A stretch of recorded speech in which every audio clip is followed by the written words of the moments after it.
Bismillahirrahmanirrahim. Assalamualaikum warahmatullahi wabarakatuh. Alhamdulillahilladzi bi ni'matihi tatimmus shalihat. Alladzi hadana li hadza wa ma kunna linahtadiya laula an hadana Allah. Asyhadu an la ilaha illallah wahdahu la syarika lah wa asyhadu anna Muhammadan abduhu wa rasuluh. Allahumma shalli ala Muhammad wa ala ali Muhammad kama shallaita ala ali Ibrahim innaka Hamidum Majid.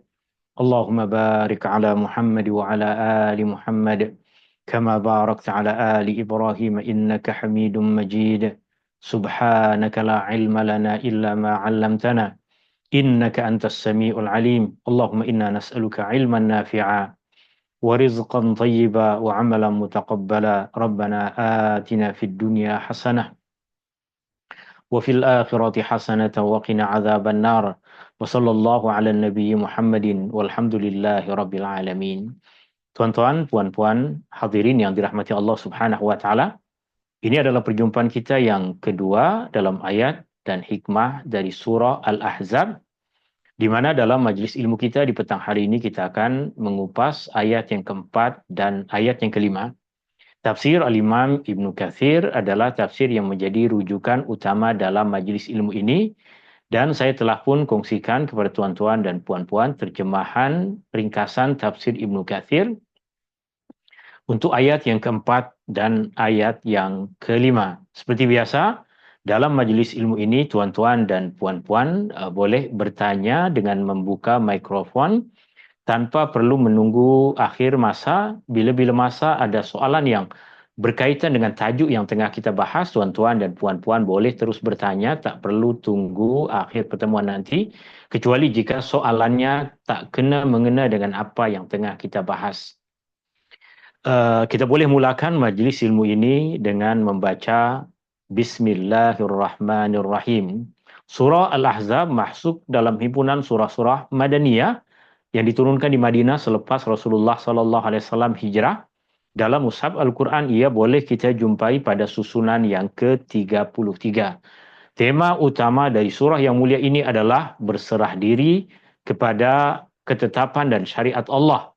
Bukan saja kita ridha dan berserah diri dengan qada dan qadar ketetapan Allah, tapi juga kita ridha pada syariat yang Allah Subhanahu wa taala turunkan kepada kita. Apa yang Allah suruh kita ridha, apa yang Allah larang kita tinggalkan dengan berserah diri kepada Allah Subhanahu wa taala. Isi kandungan dari surah Al-Ahzab jika kita ringkaskan ianya ada pada dua perkara utama. Yang pertama adalah ayat-ayat yang Allah menyeru Nabi dan juga menyeru orang-orang yang beriman untuk menegaskan kepada kita bahwa hukum hakam yang Allah turunkan, agama yang Allah turunkan, bukan sahaja untuk kita, tapi juga untuk Rasulullah SAW. Rasulullah adalah hamba Allah, kita semua adalah hamba Allah. Yang berbeza adalah dia manusia yang Allah pilih sebagai Rasul, kita adalah hamba Allah Subhanahu wa taala yang tidak dipilih oleh Allah untuk menjadi Rasul. Pada bahagian akhir, Allah Subhanahu wa taala menyebutkan ayat-ayat untuk memperkuat keimanan kita. Ini jika kita ringkaskan, jika kita perincikan sebagaimana yang telah kita sebutkan dalam majlis ilmu yang lepas. Pada bahagian yang pertama, kita boleh bahagi kepada beberapa isi kandungan. Yang pertama, seruan kepada Nabi untuk bertakwa kepada Allah dan taat kepada Allah. Kemudian yang kedua, kedudukan Nabi dan juga orang-orang yang beriman. Tiga, pertolongan Allah dalam perang Ahzab, dan kita tahu kenapa ia dinamakan sebagai surah Al-Ahzab. Kemudian jauhi sifat orang-orang munafik. Rasulullah adalah contoh ikutan yang terbaik. Ketentuan Allah terhadap para isteri Nabi dan juga keutamaan ahli keluarga Rasulullah SAW. Pada isi kandungan yang kedua, boleh kita perincikan ia kepada yang pertama, orang-orang yang taat kepada Allah dan Rasul, mengagungkan Allah dengan berzikir dan bertasbih, tugas dan keutamaan Rasulullah SAW, selawat ke atas Nabi, kewajiban untuk memakai pakaian yang sempurna, menutup aurat bagi kaum perempuan, dan juga ancaman bagi orang-orang munafik dan orang-orang yang tidak beriman. Ayat yang kita akan kupas adalah ayat yang keempat dan ayat yang kelima, di mana pada ayat yang keempat Allah Subhanahu wa taala berfirman pada permulaannya, A'udzubillahi minasyaitonirrajim, ma ja'alallahu lirajulin min qalbaini fi jawfi, yang bermaksud Allah tidak sekali-kali menjadikan seseorang mempunyai dua hati dalam rongga dadanya. Perkataan qalbaini bermaksud dua jantung, ataupun di sini diterjemahkan dengan maksud dua hati. Qalbaini dalam bahasa Arab dia bermaksud jantung yang pam darah ke seluruh tubuh badan kita, itu dalam bahasa Arab dinamakan qalb. Dalam ayat ini Allah Subhanahu wa taala sebutkan Allah tidak sekali-kali menjadikan seseorang memiliki dua jantung di dalam rongga dadanya. Imam Ibnu Katsir menyebutkan berkaitan dengan perkara ini, beliau mengatakan sebelum Allah Subhanahu wa taala menyebutkan tentang pesan utama di dalam ayat ini. Sebelum Allah sebutkan tentang pesan utama di dalam ayat ini, Allah Subhanahu wa taala sebutkan satu perkara zahir yang diketahui oleh semua orang sebelum sampaikan pesan hukum hakam berkaitan dengan tujuan utama diturunkan ayat ini. Allah Subhanahu wa taala sebutkan muqaddimah. Allah Subhanahu wa taala sebutkan perkara yang tidak diingkari oleh sesiapapun, yaitu tiada sesiapa yang mengingkari bahwa di dalam rongga dada seseorang hanya terdapat satu jantung hati. Di sini Al-Imam Ibnu Katsir mengatakan, sebelum Allah Subhanahu wa taala menyebutkan maksud utama dari ayat ini, dia sebutkan satu perkara zahir yang diketahui oleh semua orang, yaitu sebagaimana seseorang tidak mungkin memiliki dua hati di dalam rongga dadanya, juga sebagaimana tidak mungkin istri bertukar status menjadi ibu hanya kerana suami berkata kepadanya, engkau bagiku seperti punggung ibuku. Demikian juga anak angkat tidak akan bertukar status menjadi anak kandung. Meskipun dia telah diangkat menjadi anak dan setiap hari ibu bapa angkatnya memanggil dia dengan perkataan wahai anakku. Sebagaimana mustahil seseorang di dalam dadanya ada dua jantung, mustahil juga hanya dengan kita mengatakan kepada istri, engkau bagaikan ibumu, engkau bagaikan ibuku, terus bertukar status. Sekarang dia adalah ibu, bukan istri lagi. Tidak macam itu. Demikian juga sebagaimana mustahil pada diri seseorang ada dua jantung ataupun ada dua hati, mustahil juga hanya dengan memanggil seseorang sebagai wahai anakku, maka terus dia bertukar nasab menjadi nasab kepada orang yang memanggil dia ataupun yang mengangkat dia sebagai bapa angkat ataupun ibu angkat kepada anak tersebut. Allah Subhanahu wa taala berfirman di dalam ayat ini, "Ma ja'alallahu lirajulin min qalbayni fi jawfi wa ma ja'ala azwajakumul la'i tuzahiruna minhunna ummahatikum." Allah tidak sekali-kali menjadikan seseorang mempunyai dua hati di dalam rongga dadanya, dan dia tidak menjadikan istri-istri yang kamu ziharkan itu sebagai ibu kamu. Imam Ibnu Katsir mengkaitkan ayat ini dengan firman Allah Subhanahu wa taala di dalam surah Al-Mujadalah. Itu firman Allah Subhanahu wa taala, "Alladzina yudhahiruna minkum min nisa'ihim ma hunna ummahatihim in ummahatuhum illa allai waladnahum wa innahum layaquluna munkaran minal qawli wa zura wa innallaha la'afuwun ghafur." Orang-orang yang ziharkan istrinya dari kalangan kamu adalah orang-orang yang bersalah, kerana istri-istri mereka bukanlah ibu-ibu kepada mereka. Ibu-ibu mereka tidak lain hanyalah perempuan-perempuan yang telah melahirkan mereka. Dan sesungguhnya mereka yang melakukan perbuatan zihar itu telah mengatakan satu perkara yang mungkar dan dusta. Dan ingatlah, sesungguhnya Allah Maha Pemaaf lagi Maha Pengampun. Pada kebudayaan masyarakat Arab jahiliyah dahulu, ada satu ungkapan yang apabila seorang suami mengucapkan ungkapan itu kepada istrinya, maka istri akan berstatus menggantung dan dia akan tercerai dan haram selama-lamanya ke atas suami tersebut. Ucapan yang biasa mereka ucapkan pada masa jahiliyah adalah mereka mengatakan kepada istrinya, "Anti alayya ka dhahri ummi." Engkau bagiku sudah bagaikan belakang ibuku. Yang maksudnya adalah sebagaimana haram ke atasku untuk menyentuh ibu kandungku sendiri, sebagaimana haram ke atasku untuk melakukan hubungan suami istri dengan ibuku sendiri, maka haram ke atasku untuk melakukan hubungan dengan engkau. Itu yang dinamakan sebagai zihar yang ada pada masyarakat jahiliyah. Yang apabila mereka telah mengucapkan perkataan itu, maka status istri tersebut telah haram selama-lamanya ke atas suami untuk menyentuhnya, untuk melakukan hubungan suami istri dengannya. Allah Subhanahu wa taala mengharamkan perkara ini. Allah Subhanahu wa taala mengharamkan ke atas suami untuk mengucapkan kata-kata yang menunjukkan maksud bahwa engkau, wahai istriku, haram ke atasku sebagaimana ibuku haram ke atasku.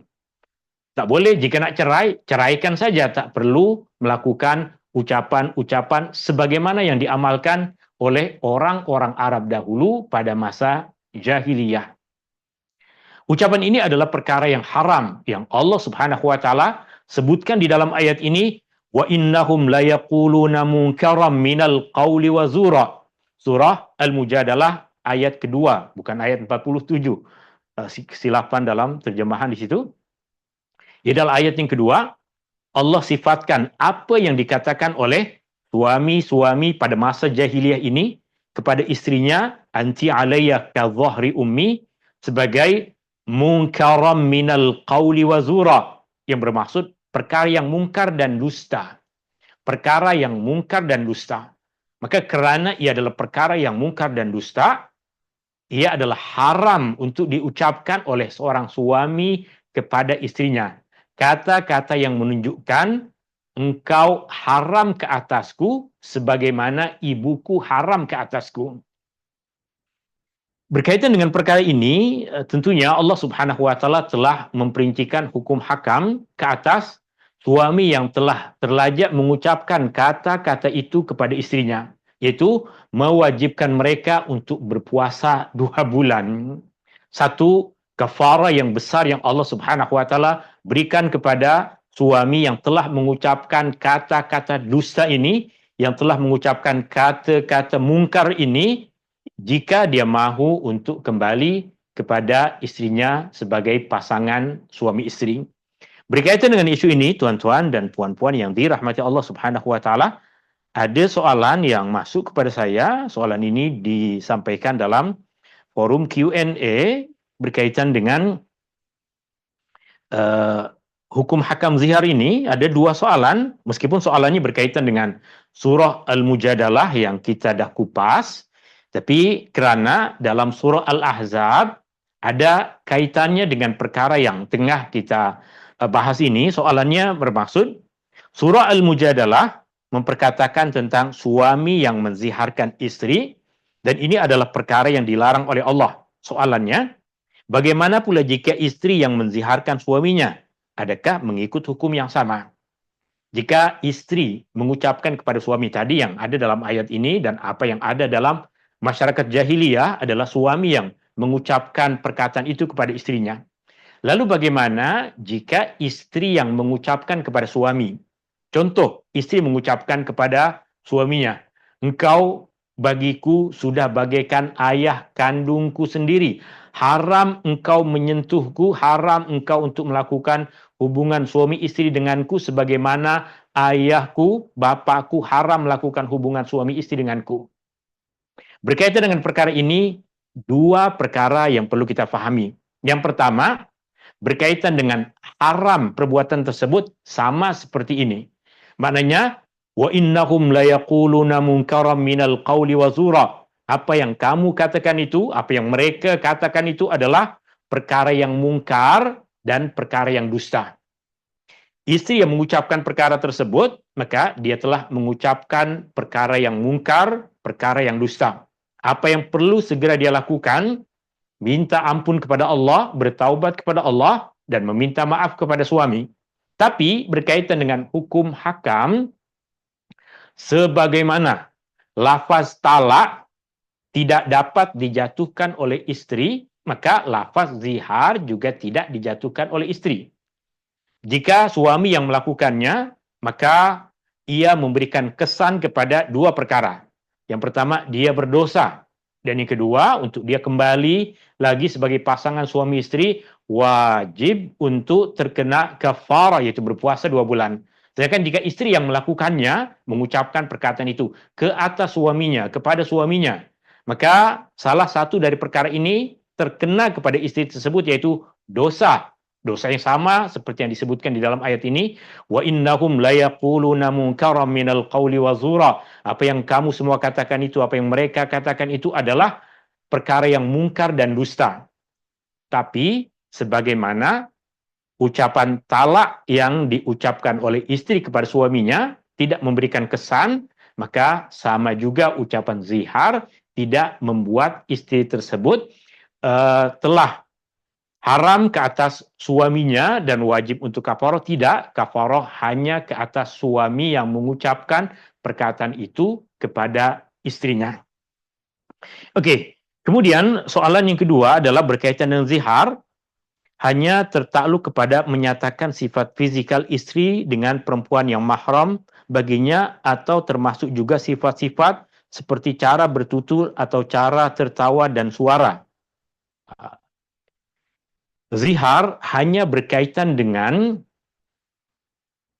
lafaz yang menunjukkan bahwa istri telah haram ke atas suami sebagaimana ibu kandung haram ke atas anaknya.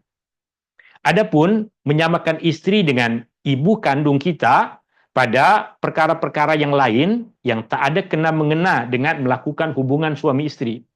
Contoh, seorang suami yang mengatakan kepada istrinya, istrinya tengah sakit mata hari itu, matanya merah. Dan kebetulan ibu kandung kepada suami tersebut pun tengah sakit mata dan matanya merah. Suami tersebut berkata kepada istrinya, mata awak ke mata sayang ni merah macam mata ibu saya. Tak ada isu, tak ada kena-mengena dengan hukum hakam zihar. Hukum hakam zihar hanya berkaitan dengan keadaan di mana suami mengucapkan sesuatu yang maksudnya adalah engkau telah haram ke atasku sebagaimana ibuku, ibu kandungku haram ke atasku. Haram untuk melakukan hubungan suami istri. Adapun perkara-perkara seperti masakan awak sedap seperti masakan ibu saya, rambut awak cantik seperti rambut ibu saya, wajah awak cantik seperti wajah ibu saya, tangan awak putih seperti tangan ibu saya, itu tak ada kena-mengena dengan melakukan hubungan suami istri. Hanya menamakan satu benda yang cantik dengan benda cantik yang lain. Tak ada isu. Dan hukum hakam Assalamualaikum zihar. Ustaz. Waalaikumsalam warahmatullahi wabarakatuh, Puan. Nama saya Marina. Saya ada Okey, Puan. soalan berkenaan dengan itu. Hmm? What if kalau suami kata macam as if I'm marrying my mother, macam mana nak cakap seolah-olah saya kahwin dengan mak saya while Hmm? talking, semasa bercakap dengan suami isteri. Adakah Okay. itu zihar? Adakah itu zihar ketika seorang suami mengatakan kepada istrinya ataupun tentang istrinya bahwa sikap perbuatan dia sama seperti ibu kandung kepada suami tersebut? Dia tengok kepada maksud yang nak disampaikan. Jika maksudnya adalah ketika saya sakit, istri saya bagaikan ibu kandung saya. Dia yang sediakan saya makan, dia yang mandikan saya, dia yang tukar baju saya, sama macam ibu saya. Maka itu menunjukkan kasih sayang. Tidak ada kaitannya dengan engkau wahai istriku telah haram ke atasku sebagaimana ibu kandungku haram ke atasku untuk melakukan hubungan suami istri. Maka ucapan kasih sayang seperti itu, seorang suami menyamakan istrinya dengan ibunya pada kasih sayang, pada kecintaan, ataupun Maaf, boleh jadi juga pada perkara-perkara yang buruk. Contohnya dia tak suka dengan ibunya sebab bising sangat. Maka awak ni mulut awak bising macam ibu saya. Tak ada kena mengena dengan hukum hakam zihar. Hukum hakam zihar hanya pada ucapan yang bermaksud, engkau wahai istriku telah haram ke atasku untuk melakukan hubungan suami isteri sebagaimana ibu kandungku haram ke atasku untuk melakukan hubungan suami isteri. Dan hukum hakam zihar juga bukan saja berkaitan dengan ibu kandung, tapi berkaitan dengan semua mahram. Engkau telah haram ke atasku sebagaimana kakakku haram ke atasku. Engkau telah haram ke atasku sebagaimana anak kandungku haram ke atasku. Itu yang dinamakan zihar. Zihar berkaitan dengan pengharaman untuk melakukan hubungan suami istri yang diucapkan dengan lafaz menyamakan istri dengan mahram kita. Itu. Sedangkan jika maksudnya adalah nak maksud memuji ke, nak maksud menghina ke, maka itu tidak masuk dalam zihar. Wallahu Terima ta'ala kasih, Ustaz. a'la wa a'lam. Okey, maka soalan yang pertama tadi terjawab, soalan yang kedua juga terjawab. Ada lagi soalan dalam chat, boleh beri contoh? Beri contoh untuk yang mana, Puan? Sebab saya dah banyak cakap tentang banyak perkara. Beri contoh, mungkin contoh yang boleh ke contoh tak boleh. Kalau contoh yang tak boleh, seorang suami mengatakan kepada isterinya, engkau telah haram ke atasku, sebagaimana makcikku haram ke atasku. Itu adalah zihar. Itu adalah zihar. Engkau telah haram kepadaku, sebagaimana ibuku haram ke atasku. Itu adalah zihar. Tapi engkau baik kepadaku masa aku sakit. Engkau yang masak untukku masa aku sakit. Engkau macam ibuku. Maka itu tandanya engkau sayang padaku sebagaimana ibuku sayang kepadaku. Itu bukan zihar. Itu bukan zihar. Engkau pakai baju cantik macam itu, macam ibu saya, cantik. Itu bukan zihar, itu menyamakan tentang kecantikan dengan kecantikan. Bukan haram untuk melakukan hubungan suami isteri. Betul? Conclusionnya adalah zihar mesti ada tujuan hubungan suami isteri. Jika hanya menyamakan, sama pada sudut pandang yang lain, sama-sama ada dalam perkara yang baik atau dalam perkara yang buruk. Tentunya dalam perkara yang buruk boleh jadi berdosa, tapi dia tidak jadi zihar. Contoh, ibu dia suka simpan barang. Biasa, perempuan Melayu suka simpan barang, Tupperware ke apa, semua ada di dapur. Awak ni macam ibu saya, semua benda nak simpan. Tak ada kena mengena dengan zihar. Tak ada kena mengena dengan zihar. Atau engkau ni tiap pagi bising nak menyapu macam ibu saya. Tak ada kena mengena dengan zihar. Apa kaitannya dengan zihar? Zihar ni hanya pada seorang suami menyebutkan perkataan kepada isteri yang dia telah mengharamkan hubungan suami isteri sebagaimana haram ke atas seorang anak melakukan hubungan suami isteri dengan mahramnya atau dengan ahli keluarganya, dengan terutama yang biasa diucapkan oleh masyarakat jahiliyah adalah dengan ibu kandung. Wallahu ta'ala a'la wa a'lam. Itu zihar. Zihar adalah mungkar. Zihar adalah perkara yang haram di dalam agama. Jika sudah tidak mahu lagi melakukan hubungan suami isteri, tak dapat menunaikan tanggungjawab, kemudian mahu bercerai, bercerai saja, tak perlu melakukan perkara-perkara yang menyakitkan hati atau melanggar perintah Allah. Itu perkara yang boleh kita fahami dalam isu ini. Maka jika seorang suami sebut kepada istrinya, mengatakan, engkau sama macam ibuku, atau engkau sayang padaku sama seperti ibuku sayang kepadaku. Engkau merawat aku ketika aku sakit sama seperti ibuku. Maka tak ada kaitannya dengan zihar. Itu semua menandakan cinta. Itu semua tanda-tanda kasih sayang. Artinya istri sayang kepada suaminya sebagaimana ibu kandung kepada suami itu sayang kepada dirinya. Okey, kita sambung lagi apa yang Allah Subhanahu wa taala sebutkan. Wa ma ja'ala ad'iyaakum abna'akum. Dan Allah juga tidak menjadikan anak-anak angkat kamu sebagai anak kandung kamu sendiri. Kenapa? Anak angkat adalah anak angkat, anak kandung adalah anak kandung. Beza. Al-Imam Ibnu Katsir mengatakan ini adalah maksud utama dari ayat ini. Maknanya yang disebutkan pertama tadi tentang dua jantung dalam dada manusia itu adalah muqaddimah untuk Allah Subhanahu wa taala sebutkan. Sebagaimana kamu tahu bahwa di dalam dada seseorang hanya ada satu jantung hati, maka seperti itu juga kamu kena tahu bahwa jika engkau mengambil anak angkat, maka hakikatnya dia adalah anak angkat, bukan anak kandung kamu sendiri. Imam Ibnu Katsir mengatakan ini adalah maksud utama yang dinafikan di dalam ayat ini, karena ayat ini turun berkenaan dengan Zaid bin Harithah. Zaid bin Harithah pembantu ataupun maula Rasulullah sallallahu alaihi wasallam, di mana Nabi sallallahu alaihi wasallam telah mengambil Zaid bin Harithah sebagai anak angkat dulu sebelum Nabi sallallahu alaihi wasallam dilantik menjadi nabi.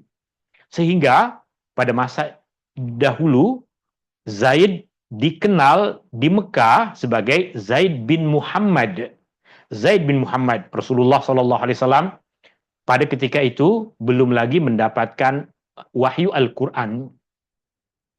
Rasulullah SAW keluar dari rumah dan menuntun, memegang seorang budak yang bernama Zaid. Rasulullah SAW berkata kepada masyarakat Mekah, ketahuilah wahai masyarakat Mekah, sesungguhnya ini adalah Zaid anakku. Aku menjadi ahli waris kepadanya. Dia menjadi ahli waris kepadaku. Maka semua penduduk Mekah pada ketika itu memanggil Zaid dengan panggilan Zaid bin Muhammad. Zaid putra kepada Muhammad.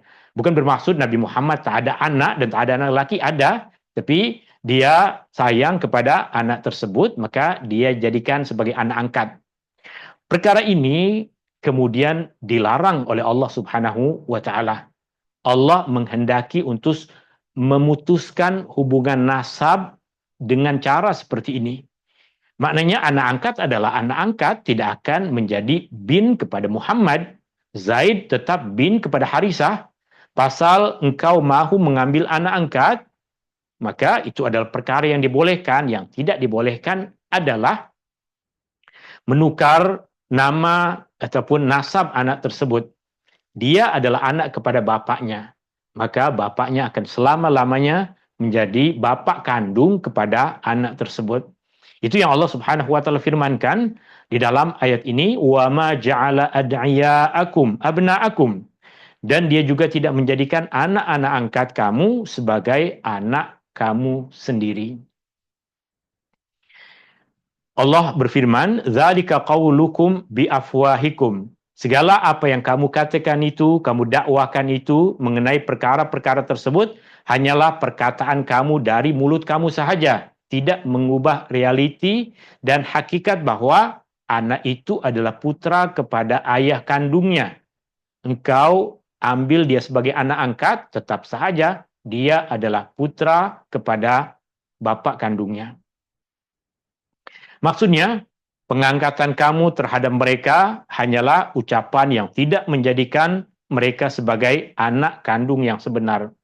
Kerana mereka diciptakan oleh Allah dari benih lelaki lain, maka tidak mungkin seseorang mempunyai dua orang bapa, sebagaimana tidak mungkin bagi manusia mempunyai dua jantung hati. Ma ja'alallahu lirajulin min qalbayni fi jawfi. Allah tidak jadikan ada dua jantung hati sebagaimana satu orang anak tidak mungkin ada dua orang bapa. Wallahu yaqulul haqqa wa huwa yahdis sabil. Dan ingatlah, Allah mengatakan yang benar, menerangkan yang benar, dan dia juga yang menunjuk jalan. Maksud dari menerangkan yang benar adalah menyampaikan yang adil, dan maksud menunjuk jalan adalah Allah membimbing ke jalan yang lurus. Sebagaimana yang diriwayatkan daripada dua tokoh ulama tabi'in ini, itu Sa'id bin Jubair, dia berkata, Ini maksudnya adalah Allah mengatakan yang adil, menyatakan yang adil. Dan Qatadah mengatakan Allah menunjuk kepada jalan yang lurus. Ud'uhum li'abaihim huwa aqsatu indallah. Panggillah mereka, anak-anak angkat itu, dengan berbinkan, dengan dinasabkan kepada bapak-bapak kandung mereka sendiri. Perintah Allah ini di dalam ayat yang kelima ini membatalkan hukum lama yang ada pada permulaan Islam dahulu yang membolehkan seseorang mengaku anak yang bukan anaknya. Artinya menukar nasab anak tersebut kepada bapa angkatnya. Allah memerintahkan kita untuk mengembalikan keturunan kepada ayah kandungnya yang sebenar. Ini perkara yang paling adil, ini adalah perkara yang sepatutnya, dan ini adalah perkara yang baik. Al-Imam Al-Bukhari meriwayatkan daripada Abdullah bin Umar radhiyallahu anhuma yang mengatakan, sesungguhnya Zaid bin Harithah, hamba sahaya Rasulullah ataupun pembantu Rasulullah sallallahu alaihi wasallam ataupun maula Rasulullah sallallahu alaihi wasallam, kami dahulu memanggilnya Zaid bin Muhammad, sehingga Allah Subhanahu wa taala turunkan larangan ini. Maknanya bertahun-tahun Zaid bin Harithah dipanggil oleh penduduk Mekah dan dipanggil oleh sebagian sahabat Nabi SAW dengan panggilan, Ya Zaid bin Muhammad, wahai Zaid putra Muhammad.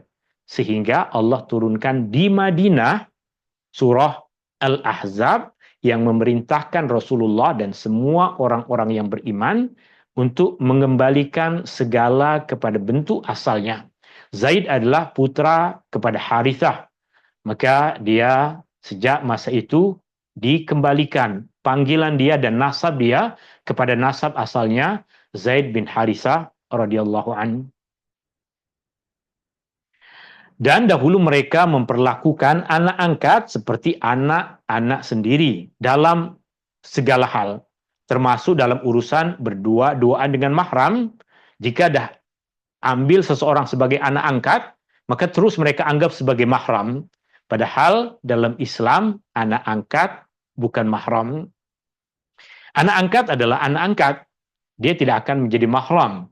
Anak angkat hanya akan menjadi mahram, haram untuk berkahwin, jika anak tersebut telah menjadi anak susu. Apa yang dimaksud dengan anak susu ini yang disampaikan oleh Imam Ibnu Katsir rahimahullahu ta'ala. Beliau mengatakan, adapun anak susuan, maka kedudukannya adalah seperti anak kandung menurut syariat berdasarkan kepada sabda Rasulullah sallallahu alaihi wasallam dalam dua kitab sahih, maksudnya dalam kitab Sahih Bukhari dan Muslim. Rasulullah bersabda, "Harrimu minar radha'ati ma yahrumu minan nasab." Yang bermaksud haramkan dari penyusuan apa yang diharamkan dari nasab. Maknanya, anak angkat yang disusukan akan menjadi anak angkat dan anak susu.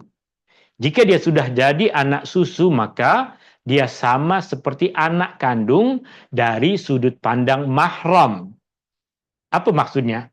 Jika seorang ibu, sama ada ibu tersebut ada anak kandung ke tiada anak kandung, ibu tersebut, perempuan tersebut mengambil anak angkat, menyusukannya.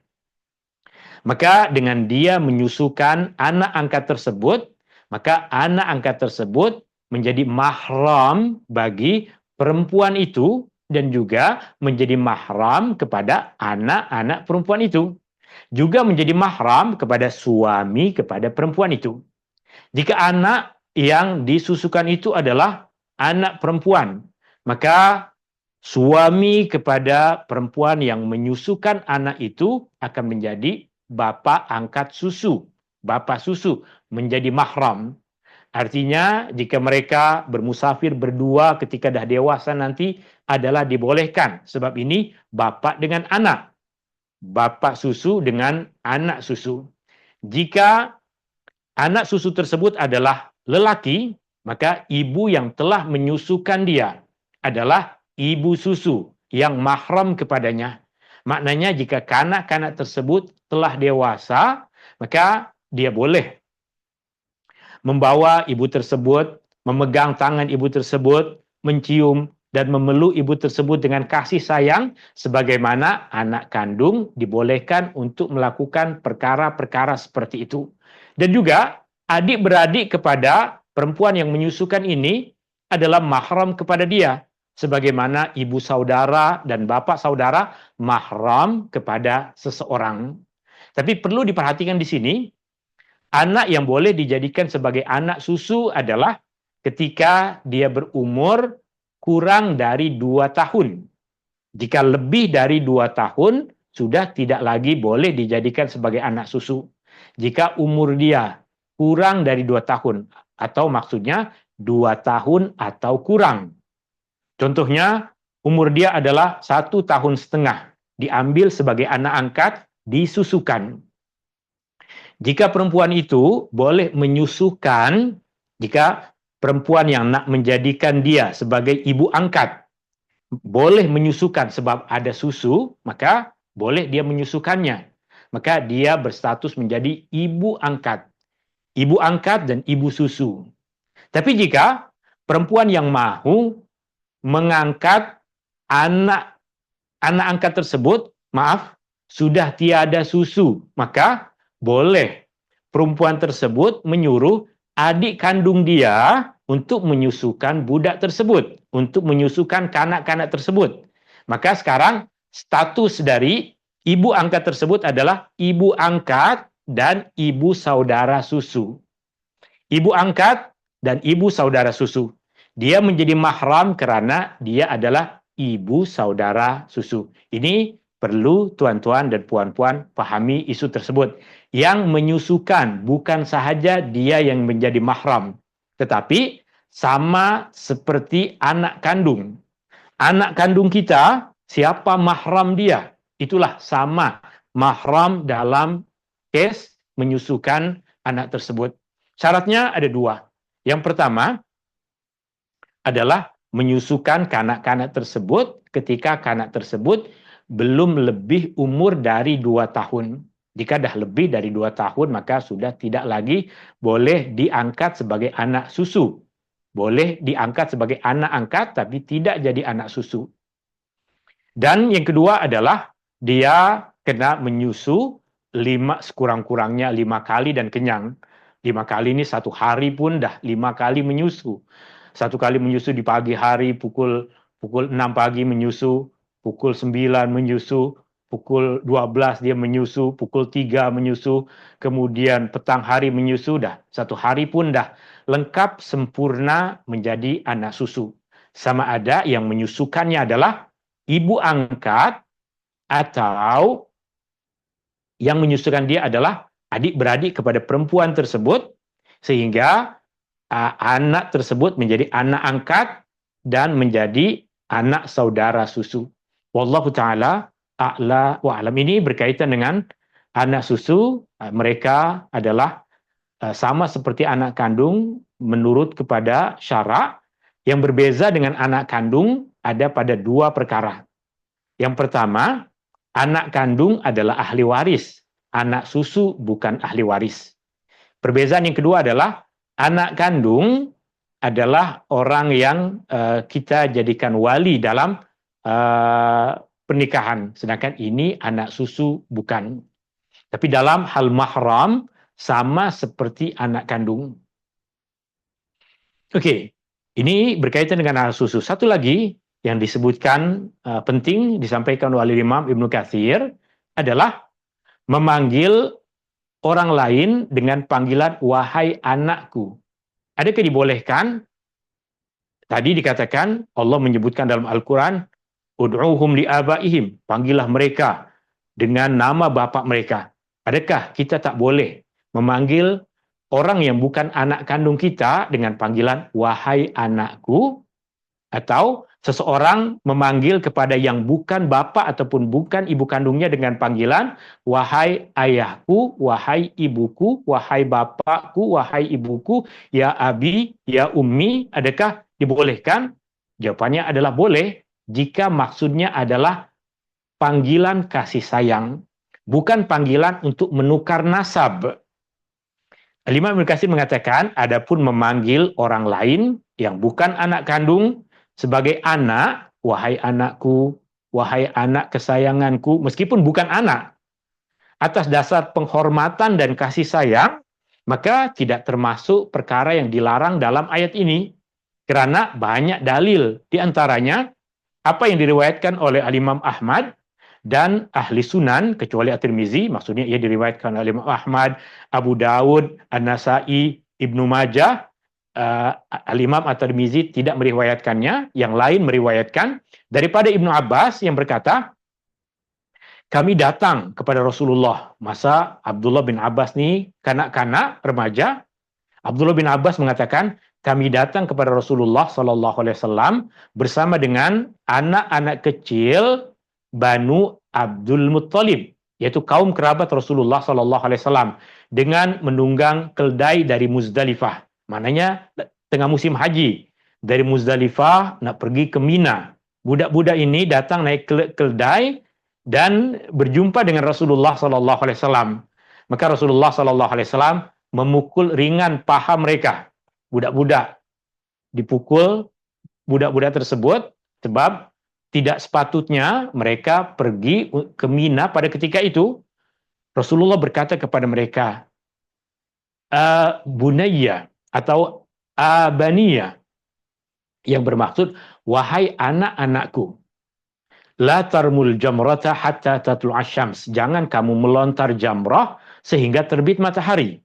Rasulullah memanggil kepada kanak-kanak yang bukan anak Rasulullah dengan mengatakan, wahai anak-anakku. Maknanya memanggil orang lain dengan panggilan wahai anakku, wahai anak yang aku sayang, kepada anak angkat kepada anak orang lain, ia adalah perkara yang dibolehkan jika tujuannya adalah untuk memberikan kasih sayang. Maka memanggil anak angkat dengan panggilan wahai anak kesayanganku, wahai anakku yang tersayang, ia adalah perkara yang dibolehkan. Yang tidak dibolehkan adalah wahai anak kandungku, wahai darah dagingku, wahai fulan, kemudian dibinkan kepada dirinya sendiri, maka itu perkara yang salah. Adapun panggilan kasih sayang, wahai anakku, wahai anak kesayanganku, adalah dibolehkan. Dalil yang lain yang disebutkan oleh Imam Ibnu Katsir adalah juga dalam Sahih Muslim daripada Anas bin Malik, Rasulullah SAW berkata kepadanya, ya bunayya, wahai anakku. Anas bin Malik tak ada kena mengena nasabnya dengan Rasulullah. Budak-budak tadi yang Rasulullah panggil sebagai anakku memang kaum kerabat Rasulullah. Tapi Anas bin Malik orang lain bagi Rasulullah Sallallahu Alaihi Wasallam. Tapi Rasulullah panggil dia dengan panggilan ya bunayya, wahai anakku. Maka ibu bapak kandung boleh memanggil anak angkat, ibu bapak angkat, ibu bapak susu boleh memanggil anak angkatnya dengan panggilan wahai anakku, wahai anak yang aku sayang, wahai anak kesayanganku, jika tujuannya adalah untuk menzahirkan kasih sayang.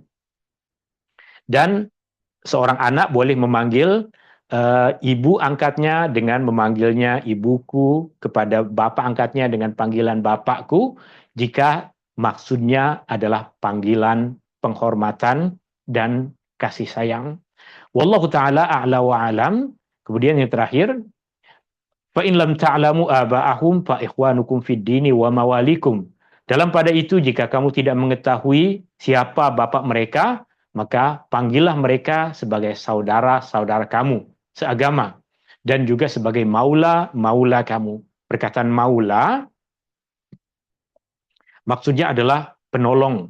Perkataan maula maksudnya adalah penolong. Allah memerintahkan supaya dinasabkan semula anak-anak angkat kepada bapak-bapak mereka jika diketahui siapa nama bapak mereka, dan jika tidak diketahui maka mereka adalah saudara-saudara dalam agama dan maula mereka sebagai ganti daripada nasab. Walaysa 'alaikum junahun fima akhtatum bih, dan kamu tidak dikira berdosa dalam perkara yang kamu tersilap melakukannya. Maknanya, terkadang kita sangkakan Fulan yang anak angkat ini adalah anak kandung kepada si Fulan. Maka kita panggil dia, wahai Fulan bin kepada bapak angkatnya. Kita tak tahu apa yang kita tak sengaja, maka ia tidak berdosa. Jika kamu menisbahkan, menasabkan seseorang kepada yang bukan bapaknya dengan silap, setelah berusaha dan mencoba yang terbaik, maka Allah tidak menyusahkannya dan tidak membebankannya dengan dosa. Walaysa 'alaikum junahun fima akhta'tum bih, walakin ma ta'ammadat qulubukum wa kana Allahu ghafurur rahima. Tetapi yang dikira berdosa adalah perbuatan yang disengajakan oleh hatimu untuk melakukannya, dan ingatlah Allah Maha Pengampun lagi Maha Mengasihani. Terakhir, Imam Ibnu Katsir mengatakan, yaitu dosa hanya ke atas orang yang sengaja buat dosa. Orang yang sengaja melanggar perintah Allah, itu yang berdosa. Orang yang tak sengaja, Allah Maha Pengampun, Allah Maha Mengetahui. Terima kasih tuan-tuan dan puan-puan yang dirahmati Allah Subhanahu wa taala.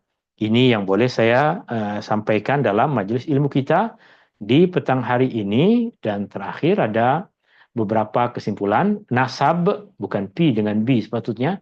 Nasab keturunan adalah perkara yang dihormati di dalam agama. Maka tetap seseorang adalah anak kepada ibu bapa kandungnya. Dan ia mengajarkan kepada kita untuk tidak menghina nasab keturunan orang lain, sebab nasab adalah pilihan dari Allah. Tiada sesiapa yang ada pilihan untuk terlahir sebagai anak fulan atau anak kepada fulan. Semua adalah pilihan dari Allah. Haram kita untuk menghina sesuatu yang manusia tak ada apapun pilihan, dan ia adalah semata pilihan dari Allah Subhanahu wa taala. Dan pengajaran yang kedua, orang yang tidak sengaja melakukan kesilapan seperti tadi memanggil seseorang dengan nama yang salah, maka dia tidak berdosa. Orang yang berdosa adalah orang yang sengaja melanggar hukum hakam Allah. Wallahu ta'ala ala wa alam. Ini yang boleh saya kongsikan dalam majlis ilmu kita di petang hari ini. Sebelum saya tutup, ada apa-apa lagi soalan yang lain? Oke, saya tengok di sini tak ada soalan lagi. Oke, di dalam WhatsApp pun tak ada soalan. Syukran, hadani Allah wa iyyakum ajma'in. Subhanakallahumma wa bihamdika asyhadu an la ilaha illa ant astaghfiruka wa atubu ilaik. Syukran. Assalamualaikum warahmatullahi wabarakatuh. Salam. Thank you. Waalaikumsalam warahmatullahi wabarakatuh. Terima kasih. Terima kasih banyak Ustaz. Syukran. Jazakumullah khairan. Terima kasih Ustaz. Syukran tuan.